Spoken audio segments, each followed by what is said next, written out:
Hey guys, Dr. Sean Moriarty here. Today I'm here with Brian. We're going to be doing a series in various dental topics. Today we're going to be talking about IV sedation. So we're going to kind of do like a question and answer session here. Brian's going to ask me some straightforward, simple questions, hit some of the main points about IV sedation. Hopefully this will help you guys out. Yeah. So, Dr. Moriarty, maybe you can tell us a little bit about what IV sedation is and what the benefits are that are related to people that want IV sedation. Sure. There's a couple different levels of sedation. The first would be from nitrous oxide, which is a gas you inhale. The second form and third form would be either conscious sedation with medicine, like oral medicine, or you can do it through the IV. Typically the medicines that we give for the oral and for the IV are very similar, they're the same medicine.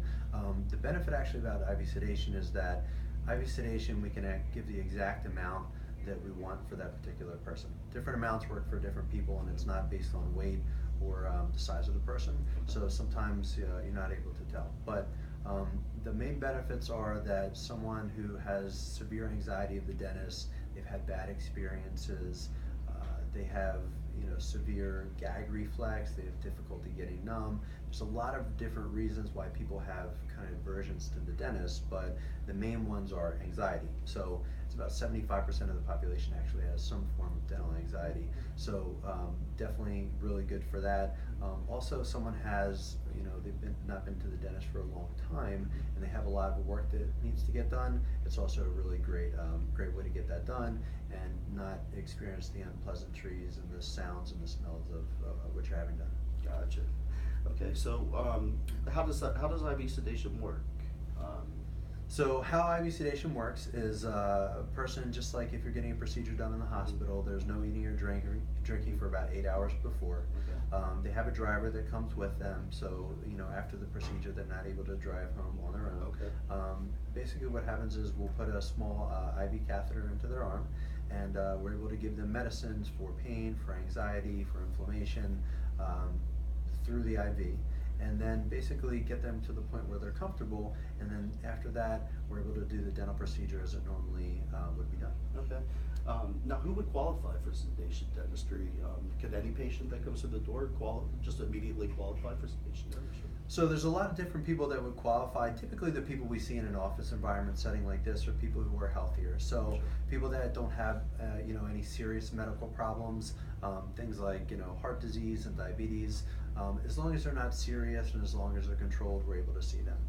Someone who may not be a candidate, which is someone who a woman who's pregnant or someone who has some sort of uncontrolled medical condition where we would have to seek like an expert consultation from a physician. Okay. Now, how would a patient feel during sedation? So typically how a patient feels is, the main, the active ingredient is like an anti-anxiety medication. So usually how people feel is they feel very, very relaxed. I do want to make a point that it's not actually, you're not going to sleep, right? So anesthesia when it's done is done on different planes. So just like if you imagine how you are before you go to bed at night, you don't go from awake to asleep. There's kind of different levels of consciousness that you get sleepy and you kind of feel relaxed, but you're still awake. So typically someone is conscious during the whole time. So if they're able to, if I need them to open their mouth or close their mouth or turn to the right or left, they're able to do that, right? But they're not to the point where they're asleep. Okay. Can you tell me a little bit about how a patient would feel after being sedated? Can they go back to work that same day? So typically after someone has a sedation procedure, they're going to go home, they're just going to kind of relax for the rest of the day. You don't want to make any plans, right?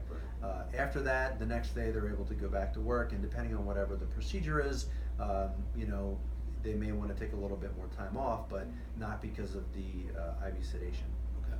And just so our viewers know, if a patient wanted to schedule an appointment with, or they were intrigued by IV sedation, what do they need to do with our office? Yeah, so the best thing to do is just to call us and schedule a consultation appointment. You can call our main number, which is 717-553-1793. You can also email us at office@moresmiles.com. Any of those ways would be great to get a hold of us. Usually what I tell people is if you think you're a candidate, if you need to have a lot of dental work done, or you have a severe anxiety, or something where you're really apprehensive, Sure. come in, talk to us. I'll sit down with you, and we can kind of go over the different treatment. We can talk about what the issues are that you have. We can find a plan that works for you. Awesome, thank you. All right, thanks, guys.